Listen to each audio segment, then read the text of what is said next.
കോന്നി മണ്ഡലമാണ്. കോന്നിയുടെ പ്രധാനപ്പെട്ട ഒരു കാരണം LDF ഉറപ്പിച്ചു പറയുന്നു, കോന്നി എന്ത് വന്നാലും LDF വിജയിക്കുമെന്ന് LDF ഉറപ്പിച്ചു പറയുന്നു. UDFും ഉറപ്പിച്ചു പറയുന്നുണ്ട് കോന്നി എന്ത് വന്നാലും വിജയിക്കുമെന്ന്. ഈ രണ്ടുപേരും ഒരുപോലെ വിജയസാധ്യത അവകാശപ്പെടുന്ന അല്ലെങ്കിൽ വിജയം കണക്കൂട്ടുന്ന രണ്ടുപേരും എങ്ങനെയൊക്കെ കണക്കൂട്ടിയിട്ട് നമ്മൾ രണ്ട് ഭാഗത്തെയും പ്രധാനപ്പെട്ട നേതാക്കളുമായിട്ടൊക്കെ സംസാരിക്കുമ്പോൾ അവർ കണക്കുകൾ നിരത്തി തന്നെയാണ് പറയുന്നത്. എന്തുകൊണ്ടാണ് കോന്നിയിൽ വിജയിക്കുന്നതെന്നത് വളരെ കൃത്യമായി തന്നെ പറയുന്നു. അവിടെ KU ജനീഷ് കുമാർ എന്നുള്ള സ്ഥാനാർത്ഥി MLA നടത്തിയ പ്രവർത്തനങ്ങൾ അത് LDFന് ഗുണകരമായിരിക്കുമെന്ന് പറയുന്നു. സതീഷ് കൊച്ചുപറമ്പിലിനെ പോലെ ഒരാൾ വരുമ്പോൾ അത് അടൂർ പ്രകാശിന് വലിയ സ്വാധീനമുള്ള മണ്ഡലമാണ്. അടൂർ പ്രകാശിൻ്റെ ബന്ധു കൂടിയാണ്. അവിടെ കോൺഗ്രസിൽ ഇത്തവണ പ്രശ്നങ്ങളൊന്നും ഉണ്ടായിരുന്നില്ല. കഴിഞ്ഞ 2 തവണയും കോൺഗ്രസിൽ വലിയ തർക്കങ്ങൾ ഉണ്ടായിരുന്നെങ്കിൽ അതെല്ലാം മാറിയെന്ന് കോൺഗ്രസ് അവകാശപ്പെടുന്നു. അതുകൊണ്ട് കോൺഗ്രസിൻ്റെ പഴയ പാരമ്പര്യത്തിൽ തന്നെ എങ്ങനെയാണോ അടൂർ പ്രകാശ് ജയിച്ചിരുന്നത് അതേ പാരമ്പര്യത്തിൽ തന്നെ ഇത്തവണ വിജയിക്കാൻ കഴിയും എന്ന് പറയുന്നു. ഈ രണ്ടുപേരുടെ അവകാശവാദങ്ങൾ പരിശോധിക്കുമ്പോൾ ആരുടെ അവകാശവാദത്തിനാണ് ഒരു മേൽക്കൈ ഉണ്ടാവാൻ സാധ്യതയുള്ളത്?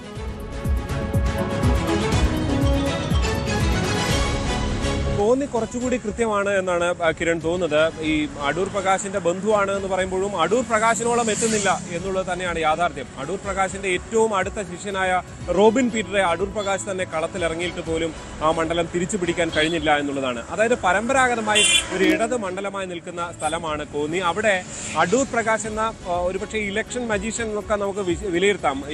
ഇപ്പുറത്ത് പോയി ആറ്റിങ്ങൽ പോയി ആ മണ്ഡലം പിരിച്ചു പിടിക്കുക, ഒരു മണ്ഡലം എങ്ങനെ പിടിക്കണമെന്ന് കൃത്യമായി അറിയാവുന്ന ആളാണ് അടൂർ പ്രകാശ്. അങ്ങനെയാണ് കോന്നി അടൂർ പ്രകാശ് കയ്യിൽ നിർത്തിയിരുന്നത്. അതിനപ്പുറത്തേക്ക് റോബിൻ പീറ്ററേക്കാൾ അതിശക്തനായ സ്ഥാനാർത്ഥിയാണ് ഇപ്പോൾ മത്സരിക്കുന്നത് എന്ന് നമുക്ക് കരുതാൻ വയ്യ. പക്ഷേ സംസ്ഥാനത്തുടനീളം ഒരു ഇടത് വിരുദ്ധ തരംഗം ഉണ്ടായാൽ കോന്നിയും ഒരുപക്ഷെ ആടി ഉലയാനുള്ള സാധ്യതയുണ്ട്. പക്ഷേ ജനീഷ് കുമാർ സജീവമായി അവിടെ നിറഞ്ഞു നിന്നിരുന്ന ആളാണ്. വികസന പ്രവർത്തനങ്ങളടക്കം പല പ്രവർത്തനങ്ങളും കാഴ്ചവെച്ച ഒരാളാണ്. അതുകൊണ്ട് തന്നെ ഇത്ര കാലം അവിടെ നിൽക്കുന്ന ജനീഷ് കുമാറിനെ അട്ടിമറിക്കാൻ തക്കവണ്ണം പറ്റിയ ആളാണോ സതീഷ് കൊച്ചുപറമ്പിൽ എന്ന ചോദ്യം അവിടെ ഉയർന്നു വരികയാണ്. അതൊരു പ്രധാനപ്പെട്ടതാണ്.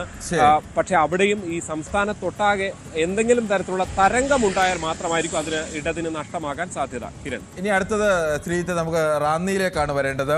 റാന്നിയെ സംബന്ധിച്ച് നമ്മൾ ആദ്യം തുടക്കത്തിൽ കണ്ടു, റാന്നി മണ്ഡലം ചുവന്നു തന്നെ എല്ലാ കാലത്തും നിൽക്കുന്ന മണ്ഡലമാണ്. രാജു എബ്രഹാമിന്റെ ഒരു വലിയ നേട്ടം കൊണ്ടാണ് അവിടെ റാന്നി ചുവന്നു നിന്നത്. അത് മണ്ഡലത്തിന്റെ UDF സ്വഭാവത്തെ മറികടക്കാൻ കഴിഞ്ഞത് എന്നൊക്കെ വിലയിരുത്തലുണ്ടായിരുന്നു. പക്ഷേ കഴിഞ്ഞ തവണ പ്രമോദ് നാരായണൻ, പഴയ CPM-കാരനാണ്, പിന്നീട് കോൺഗ്രസ് വഴി കേരള കോൺഗ്രസ് എത്തിയ ആളാണെങ്കിൽ പോലും പ്രമോദ് നാരായണൻ അവിടെ എത്താനും ഭൂരിപക്ഷം കുറവായിരുന്നു എങ്കിലും 1285 വോട്ടിന്, നേരത്തെ രാജു എബ്രഹാം 14,000-ലും വോട്ടിന് ജയിച്ച സ്ഥലത്താണ്. പക്ഷേ അവിടെ 1285 വോട്ടിന് വിജയിക്കാൻ കഴിഞ്ഞ തവണ പ്രമോദ് നാരായണൻ കഴിഞ്ഞു. എന്ന് മാത്രമല്ല, പ്രമോദ് നാരായണൻ നിയമസഭാ പെർഫോമൻസിലുമൊക്കെ വളരെ മികച്ച പ്രാസംഗികൻ എന്ന നിലയ്ക്കുമൊക്കെ നിയമസഭയിലൊക്കെ അതിശക്തമായ രീതിയിൽ ഇടപെടുകയും മണ്ഡലം ശ്രദ്ധിക്കുകയും ഒക്കെ ചെയ്ത ആൾ എന്നുള്ള പ്രതിച്ഛായയുണ്ട്. പക്ഷേ പഴകുളം മധുവിനെ പോലെ ദീർഘകാലമായി പത്തനംതിട്ടയിലുള്ള ഒരാളാണ് കോൺഗ്രസിൽ നിന്ന് മത്സരിക്കുന്നത്. പഴകുളം മധുവിന് പത്തനംതിട്ടയുമായിട്ടുള്ള എത്രയോ, ഒരുപക്ഷെ പ്രമോദിനേക്കാൾ പഴകുളം മധുവിന് പത്തനംതിട്ടയിൽ അങ്ങനെ ബന്ധവും ഒക്കെ ഉള്ള ഒരാളാണ്. ഈ രണ്ട് ഭാഗത്തു നിന്നും മത്സരിക്കുന്ന രണ്ട് കരുത്തരായ രണ്ടുപേർ വരുമ്പോൾ രണ്ട് കൂട്ടരും ഒരുപോലെ ഇവിടെ ഒരു വിജയം അവകാശപ്പെടുന്നുണ്ട്. കഴിഞ്ഞ തവണത്തെ ചെറിയ മാർജിൻ മറികടക്കാൻ കഴിയുമെന്ന് പഴകുളം മധു പറയുമ്പോൾ കഴിഞ്ഞ തവണത്തെ മാർജിനല്ല, ആ മാർജിൻ വർദ്ധിപ്പിക്കാൻ കഴിയുമെന്നുള്ള പ്രതീക്ഷയിലാണ് പ്രമോദ് നാരായണൻ നിൽക്കുന്നത്. കഴിഞ്ഞ 5 വർഷത്തെ പ്രവർത്തനം കൂടി ചേർത്ത് തനിക്ക് വോട്ട് കിട്ടുമെന്നാണ് പ്രമോദിന്റെ പ്രതീക്ഷ. അവിടെ ആരുടെ പ്രതീക്ഷയ്ക്കാണ് കൂടുതൽ സാധ്യത കാണുന്നത്?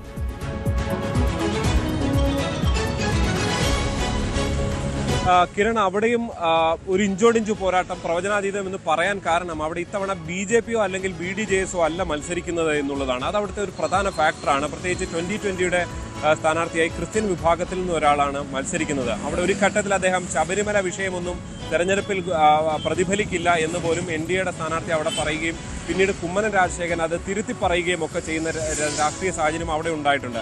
അതൊക്കെ ഒരുപക്ഷെ ഒരു ഹിന്ദു വോട്ട് ബാങ്കിനെ കാര്യമായി സ്വാധീനിക്കാനുള്ള സാധ്യത നമുക്ക് തള്ളിക്കളയാൻ കഴിയില്ല. അത് സ്വാധീനിക്കുന്നത് ഒരുപക്ഷെ സർക്കാർ വിരുദ്ധമാണെങ്കിൽ അത് ഒരുപക്ഷെ പഴകുളം മധുവിന് അനുകൂലമായി മാറാനുള്ള സാധ്യതയുണ്ട്. നേരത്തെ പറഞ്ഞതുപോലെ രാജു എബ്രഹാം പതിറ്റാണ്ടുകൾ കൈവെള്ളയിൽ സൂക്ഷിച്ചു വെച്ച ഒരു മണ്ഡലം, അത് പ്രമോദ് നാരായണൻ കഷ്ടിച്ച് ജയിച്ചു. ഒരു ഇടത് തരംഗത്തിലാണ് കഷ്ടിച്ച് ജയിച്ചത്. പക്ഷേ അദ്ദേഹം കാര്യമായി തന്നെ അവിടെ നിന്ന് പ്രവർത്തിച്ചു എന്നുള്ളത് അദ്ദേഹത്തിന് ഒരു അനുകൂല ഘടകമാണ് എന്ന കാര്യത്തിൽ യാതൊരു സംശയവുമില്ല. പക്ഷെ അവിടെ ഈ പറഞ്ഞ ഫാക്ടറുകളൊക്കെ 2020 സ്ഥാനാർത്ഥി എന്നതൊക്കെ ചേർത്ത് വെച്ച് വരുമ്പോൾ അവിടെ ഒരു ഇഞ്ചോടിഞ്ച് പോരാട്ടം തന്നെ നടക്കുന്നു എന്നതാണ്. ശരി ശ്രീത്തെ, നമുക്ക് വേഗത്തിൽ ഒരു മണ്ഡലം കൂടി നോക്കേണ്ടതുണ്ട്. അത് അടൂരാണ്. അടൂരിനെ സംബന്ധിച്ച ചിത്രത്തിൽ അടൂർ UDF മണ്ഡലമായിരുന്നു. അത് തിരുവഞ്ചൂർ രാധാകൃഷ്ണൻ തുടർച്ചയായി ജയിച്ചുകൊണ്ടിരുന്ന മണ്ഡലമായിരുന്നു. അതിനുശേഷമാണ് 2011 തെരഞ്ഞെടുപ്പിൽ അത് മണ്ഡല പുനർനിർണയത്തിന് ശേഷമാണ് ഇത് മണ്ഡലം അത് സംവരണ സീറ്റായി മാറുന്നു. അത് പട്ടികജാതി സംവരണ സീറ്റായി മാറുന്നു. അവിടെ ചിറ്റയം ഗോപകുമാർ തുടർച്ചയായി 3 തവണ ജയിച്ച മണ്ഡലമാണ്. അവിടെ ചിറ്റയം ഗോപകുമാറിന്റെ പകരം ഇത്തവണ പ്രജി കണ്ണനാണ് വരുന്നത്. CV ശാന്തകുമാറാണ് UDFന്റെ സ്ഥാനാർത്ഥിയായി വരുന്നത്.